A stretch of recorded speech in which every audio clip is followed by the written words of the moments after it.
Gloria a Dios. Bendito sea el Señor.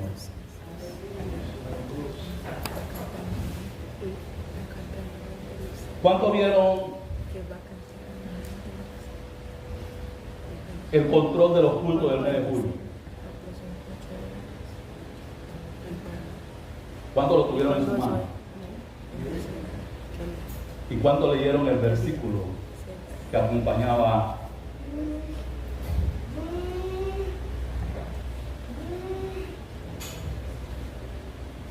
El versículo era Juan 13:35, que dice de la siguiente manera: en esto conoceréis que somos mis discípulos, en que se amen los unos a los otros.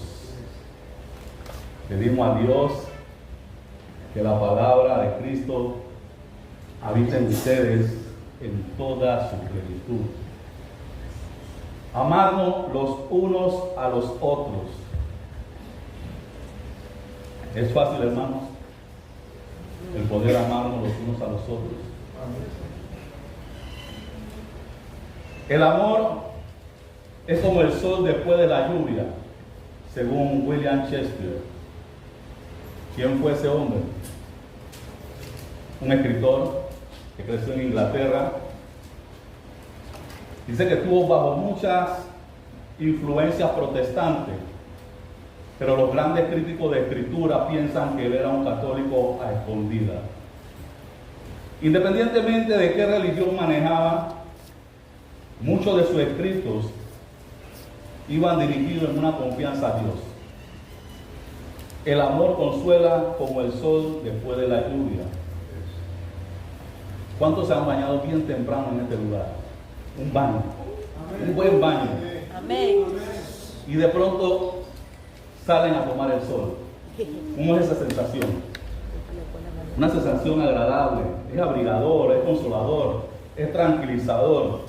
Y de alguna manera trae paz a nuestro cuerpo. Nuestro cuerpo se siente bien con eso. ¿Sí o no, hermanos? Pero la verdad no venimos a este lugar a hablar de William Shakespeare. Venimos a hablar del Rey de Reyes y Señor de Señores. Y nuestro Dios ha dicho en Jeremías 31:3: con amor eterno te he amado, por tanto extendí mi misericordia. ¿Qué sucede con el amor de Dios? ¿Y qué debe suceder con el amor nuestro? El amor de Dios no lo podemos cuantificar. No hay una medida establecida, no hay un límite para Dios en cuanto a su amor. Pero el amor de Dios tiene disciplina. La Biblia dice que al que Dios ama, lo disciplina. Dentro de la iglesia debe manejarse el amor. La Biblia establece que el don más grande que Dios ha podido darnos es el amor. Pero el amor tiene que ser manejado con un equilibrio. Y en ese equilibrio está la disciplina. Somos disciplinados por amor a Dios, por amor a la obra. En Lamentaciones 3:23 nos dice que esa misericordia de Dios son nuevas cada mañana. Nueva, hermano. ¿Cuánto podemos decir en este lugar que nos portamos todos los días adecuadamente delante de Dios? Pero sus misericordias son nuevas cada mañana. Él está dispuesto a perdonar día con día.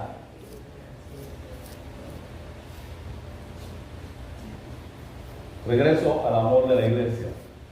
Nosotros estamos dispuestos a perdonar día con día. Amén. Estamos dispuestos a tener tolerancia. Estamos dispuestos a ponernos en el lugar del hermano, tener empatía con él en algún momento. Estamos en la obra hay que hacerla, fuimos llamados a eso. Pero vuelvo y repito, hay un equilibrio. Amor, disciplina, empatía. ¿Estamos dispuestos a eso? El Señor lo hace todos los días, sus misericordias son nuevas cada mañana. Cada mañana el Señor está dispuesto a perdonar.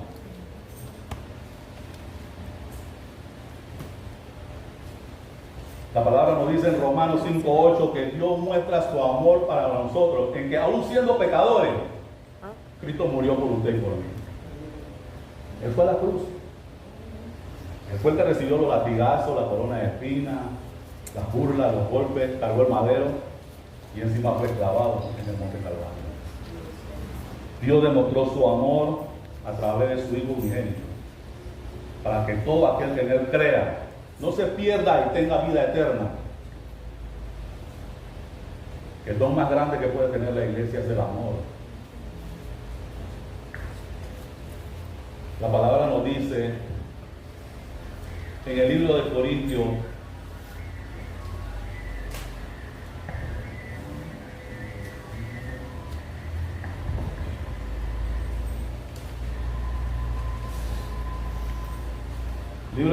capítulo 13, versículo del 1 al 3. Si yo hablase en lenguas humanas y angélicas y no tengo amor, vengo a ser como metal que resuena o como címbalo que retiñe. Y si tuviese toda la profecía y entendiese todos los misterios y toda la ciencia y tuviese toda la fe, de tal manera que trasladase los montes y no tengo amor, nada soy, hermano. Puedo tener todo el conocimiento, toda la fe del mundo, pero si no tengo amor, nada soy. El Señor Jesús simplificó los 10 mandamientos en 2 mandamientos. Amarás a Dios sobre todas las cosas y amarás a tu prójimo como a ti mismo. Pero ¿dónde empieza ese amor? Cuando hablamos del prójimo. Ese amor empieza dentro de la iglesia. Si yo no puedo amar a mi hermano que está dentro de la iglesia, ¿cómo voy a hablar? ¿Cómo voy a hablar de amor? ¿Cómo voy a amar al prójimo que está en la calle? ¿Cómo puedo hacerlo? El amor de Dios es incondicional. No depende de nuestros logros. No depende de nuestras acciones. Y con esto no se trata de encubrir el pecado, o mucho menos, porque Dios no tolera el pecado. El pecado tiene consecuencias. Pero debe haber el equilibrio. Amor versus corrección. La Biblia dice que nuestro Señor Jesucristo tenía un espíritu de mansedumbre,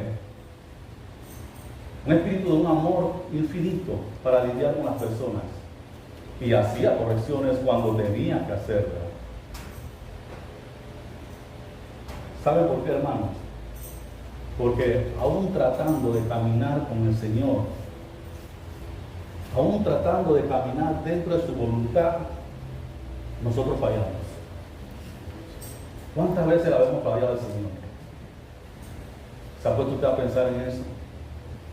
¿Tiene un conteo de cuántas veces usted le ha fallado a Dios? ¿O cuántas veces yo he podido fallarle a Dios? ¿Cuántas veces lo hemos podido hacer consciente o inconscientemente? Pero al final igual le fallamos. Le hemos fallado al Señor, pero qué bueno que sus misericordias son nuevas cada mañana.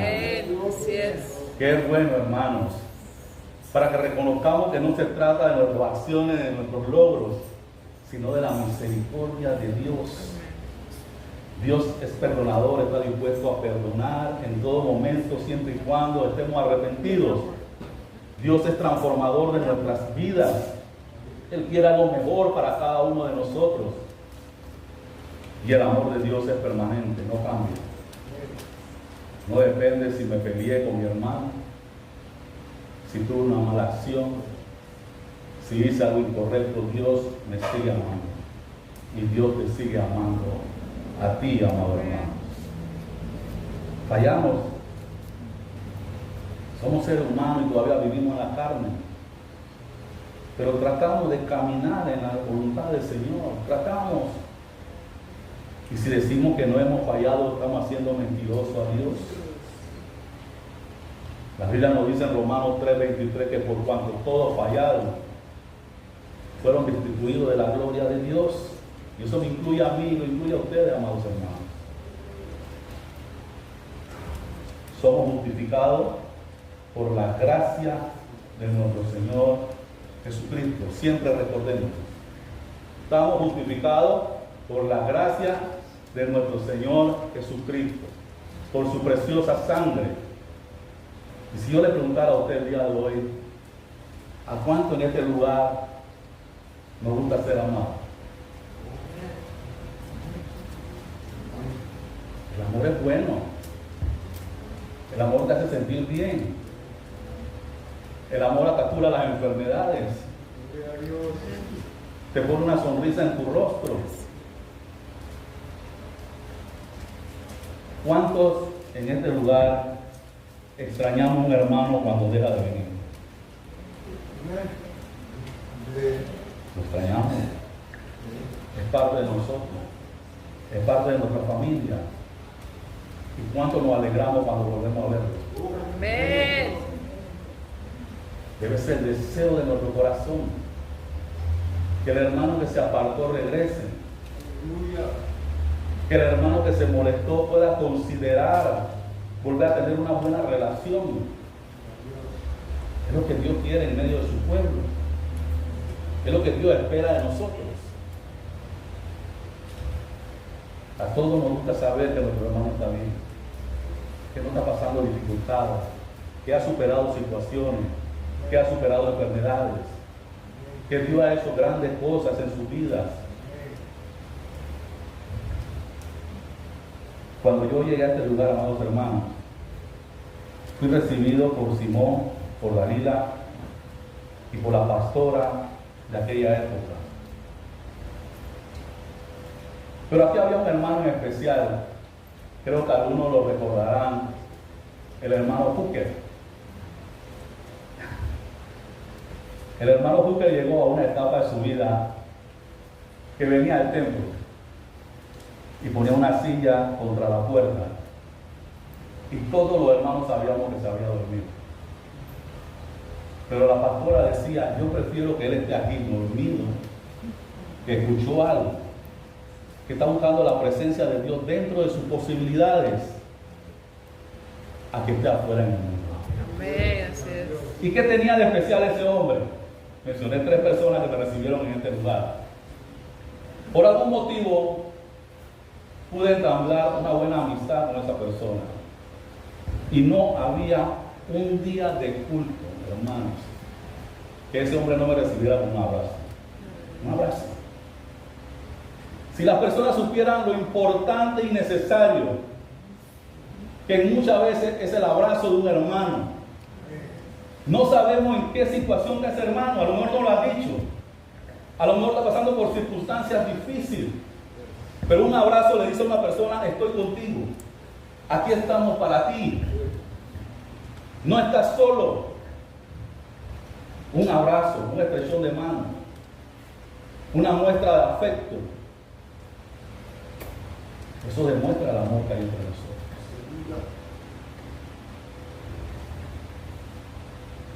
Voy a ir a algunos versículos de la palabra. Dice que este hombre tenía 2 hijos. Y el menor de ellos le dijo, dame la parte de los bienes que me corresponde. Y el padre se lo entregó. Dice que no mucho después, juntando todo lo que tenía, se fue lejos. ¿Qué puede motivar a un hijo a decirle a su padre, dame lo que me corresponde? No estoy bien en este lugar.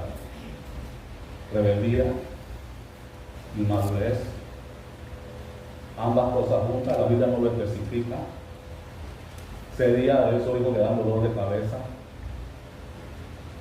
que no se portan adecuadamente. No sabemos. La Biblia no lo dice. Pero tomó una mala decisión. A veces estamos en la casa del Padre. Estamos sirviendo. Estamos trabajando para la obra. Y por algo que nos desagrada, tomamos la decisión de irnos. Y no solamente irnos, sino de no congregarnos en ningún otro lugar. Puedo poner, por ejemplo, que yo me moleste y le diga a Simón, Simón, dame los niños que voy para abajo. ¿Qué puede hacer Simón por mí en ese momento? Hermano, puede escribir una carta para que te la lleve al próximo pastor tuyo y seas bien recibido en ese lugar. Pero ¿qué sucede si yo agarro esa carta y la tiro en cualquier rincón de mi casa y me voy lejos, como dice la palabra, apartado de cada uno de ustedes? La palabra dice que se fue lejos, a una provincia apartada, y desperdició todos sus bienes. Tiro esa carta y me voy a un lugar apartado. Ahí no va a estar el hermano César, no va a estar el hermano Luis, no va a estar Ofelia, que si me ven en malas acciones, aunque no tenga iglesia, me pueden hablar oreja. Ellos no van a estar ahí. Yo me voy a un lugar distante, a desperdiciar todo lo que el Señor ya me había entregado, a vivir una vida loca, una vida perdida, una vida desordenada, a olvidarme quién me había sacado de lodo cenagoso. ¿Piensan ustedes que estaría tomando una buena decisión? Malgastó todo su dinero en vicios y placeres, olvidándose de la cobertura que tenía la casa de su padre, olvidándose que en ese lugar no le faltaba absolutamente nada.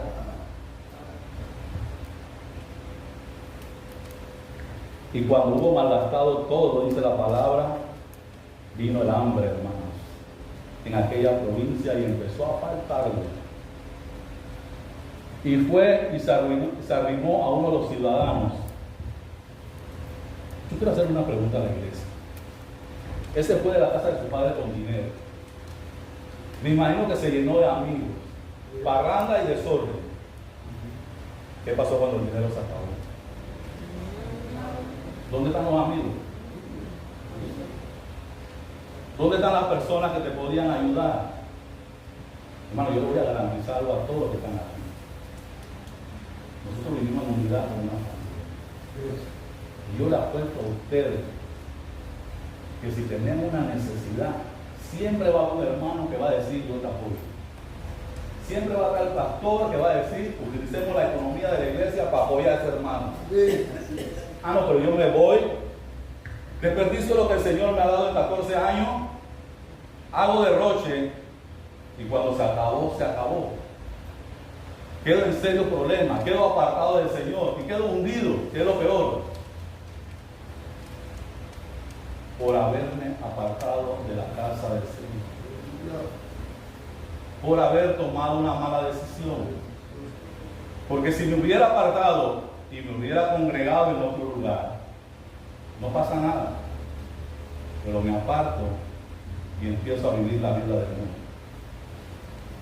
No puedo esperar buenos resultados. No puede haber buenos resultados en esa actitud, amados hermanos. Dice que se arrimó a uno de los ciudadanos de aquella tierra, el cual lo envió a su hacienda para que apacentase los cerdos. Hermanos, ¿alguien sabe lo que representan los cerdos para los judíos? Impureza. Muchas veces tenemos que llegar a lo más bajo, hermano, para poder entender lo que el Señor nos había dado.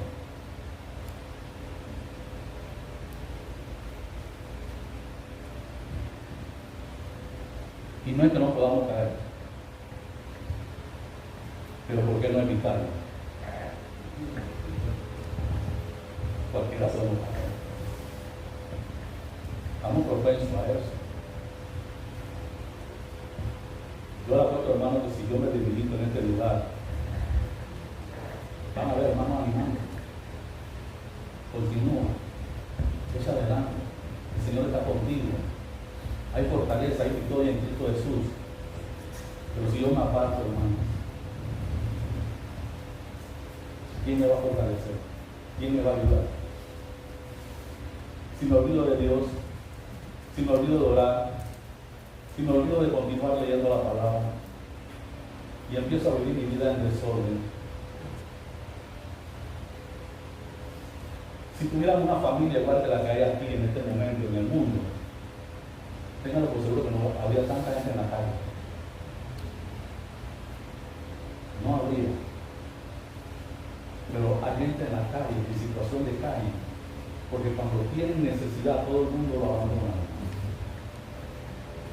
Aquí ustedes no van a ser abandonados. Primeramente, Dios no lo va a abandonar. Primeramente.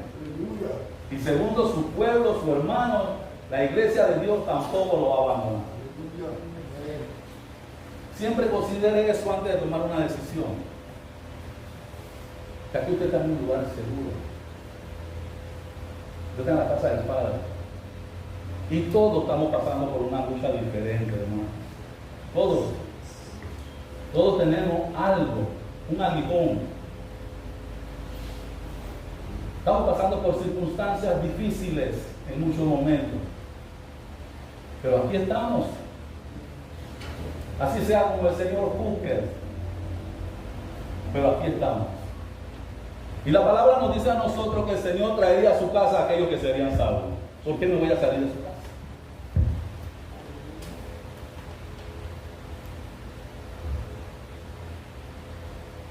Dice que este hombre tenía tanta hambre que deseaba llenar sus dientes de algarrobas, de las que le daban a los cerdos. Hermano, la algarroba no tiene nada malo, es comestible.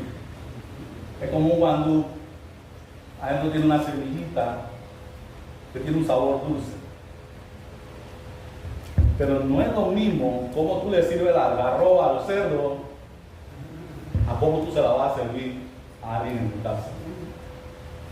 ¿Alguien ha visto cómo le sirven la comida a los cerdos? Se la ponen en platitos delicados, le ponen cubiertos, los platos están limpios. Eso era lo que él deseaba comer, hermano. La situación estaba tan difícil que él deseó comer eso. La comida que le tiraban a los cerdos. Y sabiendo que los cerdos representaban impureza para él. Dios nos libra a nosotros de una situación como esa. Dios nos ayuda a permanecer firmes. Dios nos ayuda a permanecer en este lugar. Y volviendo a decir, dijo, ¿cuántos jornaleros en casa de mi padre tienen abundancia de pan? Y yo aquí pasando hambre. Me levantaré e iré a casa de mi padre y le diré, Padre, he pecado contra ti y contra el cielo. Hay arrepentimiento. Arrepentimiento genuino. Hizo una comparación de dónde estaba él a dónde quedó. Por eso que tenemos que tener constancia en este lugar. Tenemos que tratar de estar aquí, de servirle al Señor. Creo que la hermana Luz dijo en antes, con lo poco o lo mucho que el Señor te haya entregado.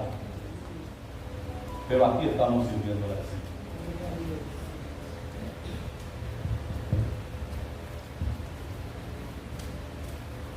Ya no soy digno de ser llamado tu hijo, hazme como uno de tus jornaleros, le dice el Señor a su padre.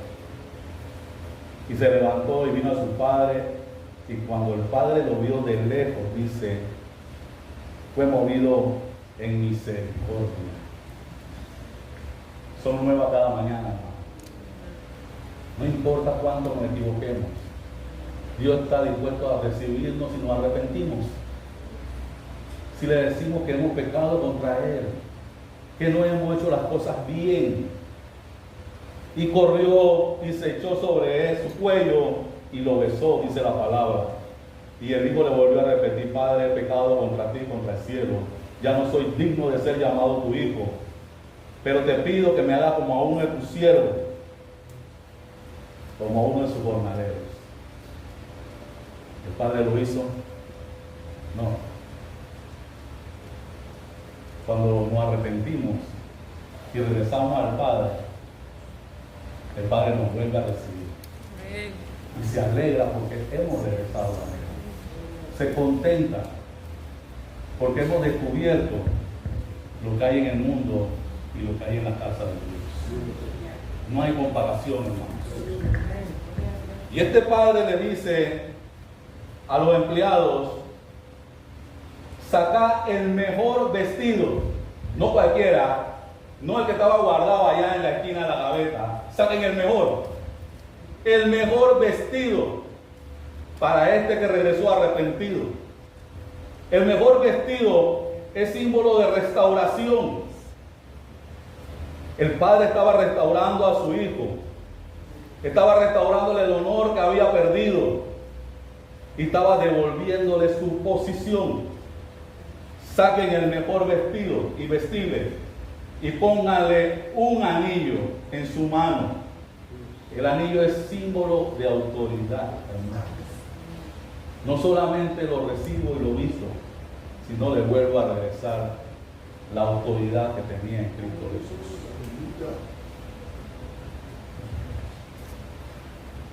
Y ponle calzados en sus pies.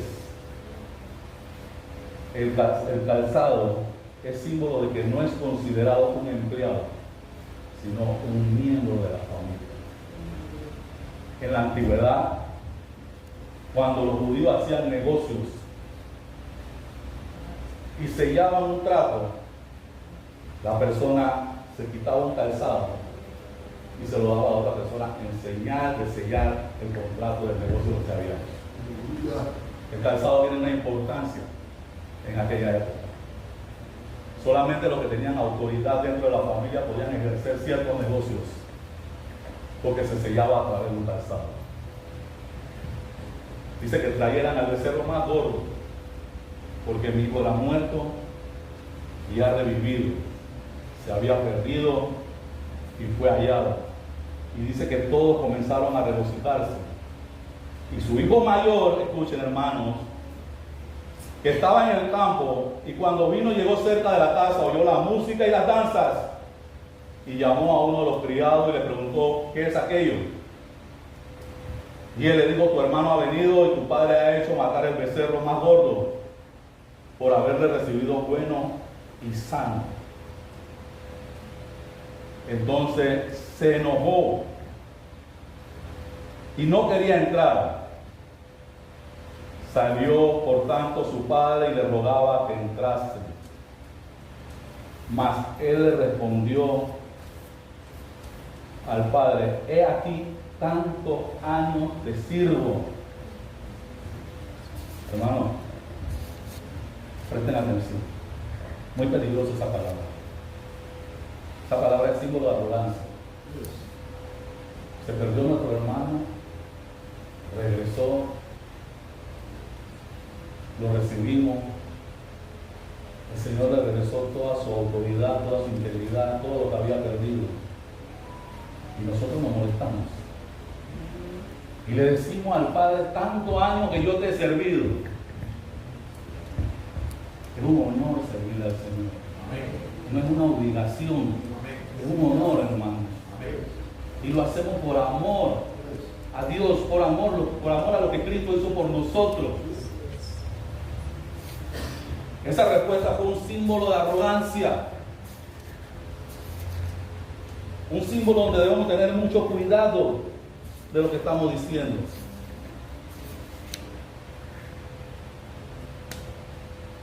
Y no habiéndote desobedecido jamás, servía, era obediente, pero sus palabras resultaron hirientes y arrogantes, símbolo de superioridad.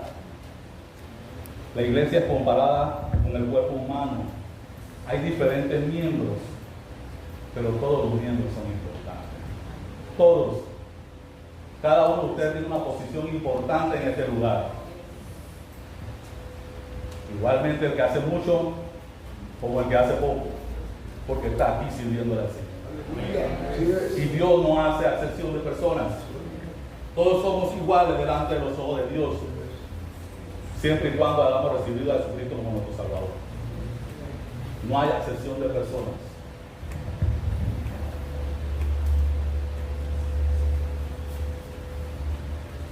Pero cuando vino, escuchen este término, tu hijo, no mi hermano, yo no estoy contento, ya ese no es mi hermano, no era aquel que yo abrazaba, No era aquel que yo le decía, yo estoy aquí contigo. Aquí estamos apoyándote. Ya no, ahora era, este es tu hijo. Están viendo la arrogancia. Están viendo el comportamiento.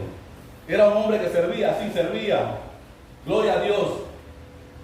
Era un hombre que obedecía, perfecto. Pero ¿qué pasó en este momento? ¿Qué pasó en esta circunstancia? ¿Por qué este tipo de comportamiento? La Biblia lo dice en Romanos 29, capítulo 13, versículo 3. Digo pues, por la gracia que me es dada, a cada cual que esté entre vosotros, que no tenga más alto concepto de sí del que debe tener, sino que piense de sí con cordura. No puedo pensar que soy mejor que nadie. No fui llamado a eso.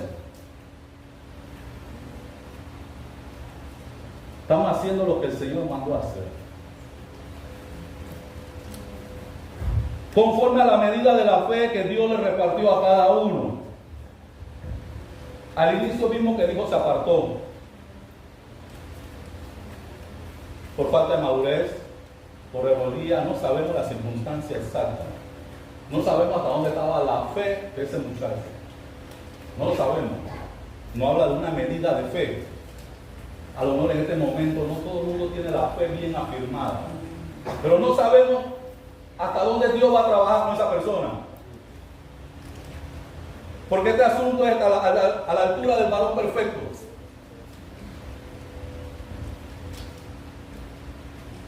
No podemos cuestionarnos si el hermano está haciendo o no está haciendo. Usted está haciendo su parte. Y continúa haciendo su parte. En su momento el hermano se incorporará. El hermano hará de acuerdo a la fe que el Señor imparte en él. Hay procesos que son más largos. Hay procesos que toman más tiempo. Ahí está la empatía nuestra. Claro que tiene que haber una disciplina, pero tenemos que tener empatía, tenemos que tener amor entre nosotros. Ese hermano es valioso para nosotros. Amén.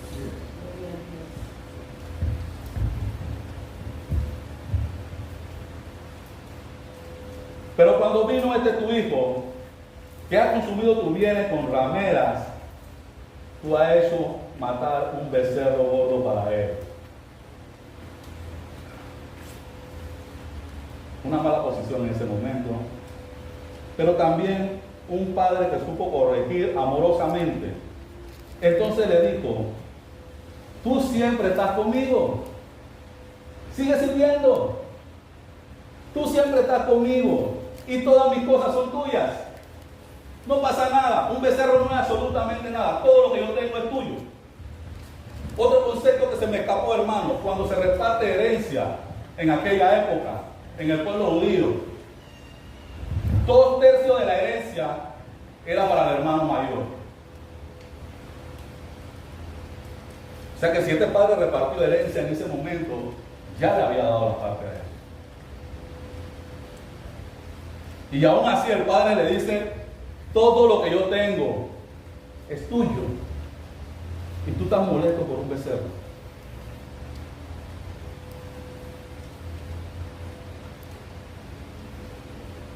No nos molestemos por ese becerro, hermano. Alegrémonos cuando el hermano entra nuevamente por la puerta de la iglesia. Alegrémonos cuando ese hermano se arrepiente. Alegrémonos cuando ese hermano pide restauración. Ese hermano quiere ropa nueva, no la ropa que estaba por allá guardada. Ese hermano tiene necesidad de un anillo de nueva autoridad y de un calzado que diga tú eres parte de esta familia. Sigue siendo parte de esta familia. Sigue siendo parte de nosotros. En eso conoceréis que son mis discípulos, en que pueden amarse los unos a los otros. Mas era necesario hacer fiesta y regocijarnos, porque tu hermano era muerto y ha revivido, se había perdido y fue hallado. Qué felicidad para nosotros que ese hermano pudo ser hallada. ¿Qué hombre de vosotros teniendo 100 ovejas, si se pierde una de ellas, no deja las 99 en el desierto y se va detrás de la que perdió hasta encontrarla? Y cuando la encuentra, la pone sobre sus hombros gozoso. Y llega a la casa a reunirse con sus amigos y vecinos, diciéndole: gozado conmigo, porque he encontrado a la oveja que se había perdido. Pónganse sobre sus pies.